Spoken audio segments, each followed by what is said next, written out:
scripture story brain trained. Abraham was really old and he didn't have any kids, but he had been promised kids through miracles. His wife got pregnant, and then God asked Abraham to sacrifice Isaac. God promises you a blessing, you get the blessing, and then God asks you to give the blessing back, and how difficult that would be. In the book of Abraham, talks about how Abraham's father tried to sacrifice Abraham when Abraham was little.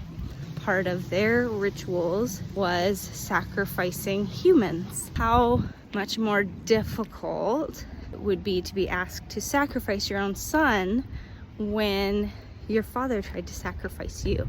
And it was intervened, the angels came and got Abraham's father to not sacrifice Abraham. He was told that these pagan gods and this pagan worship was not good. And so now God is asking him to sacrifice his son. That had got to be like confusing. Move forward with faith. You don't really know what is going to be coming or like what the end result will be. I've been asked to do something, and even though it might be confusing, you just have faith. It made me think of Nephi in the Book of Mormon. So Nephi is asked to go and get the breastplates. Nephi finds Laban in the street, drunk, and Laban's the one that had the breastplates. It had been brought up that, you don't kill. He was asked by God to go ahead and kill Laban because that's the only way that they were going to be able to get the scriptures. They had tried all the ways, and there was no way it was gonna happen.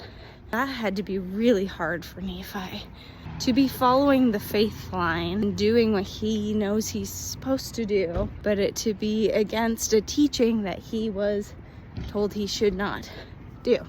It made me think to Doctrine and Covenants. We learn about Zion's camp pioneers. They were being killed, and these were saints in Iowa. Other saints heard about this, inspired to go and do something about it. Got a big group of people together, and they were gonna go and save their brethren. They march across, I believe it's Missouri. Get there, God says, no, don't fight. You are like called to be peacemakers, to take something about like with faith. You're gonna go, you're gonna protect your faith members, do this big thing, and then be told the very last second, like, no. Importance of faith, and you do have to take that step. And more pop culture thing, we may also think of Indiana Jones and the Last Crusade, trying to get across this ravine, but there's no bridge. The Hebrew text that's on the floor talks about having faith. Takes all that's in him, he steps out into what looks like there is nothing there. Turns out there is a path there. It has just been disguised where you can't see it. Like, we have to have faith, and we may not understand what is going on or what the result will be or what we will be asked to do in the future, but we know what we are being asked to do right now. We just need to take that step, and then we take the next step, and then we take the next step, figure it out, or be told about it at some point.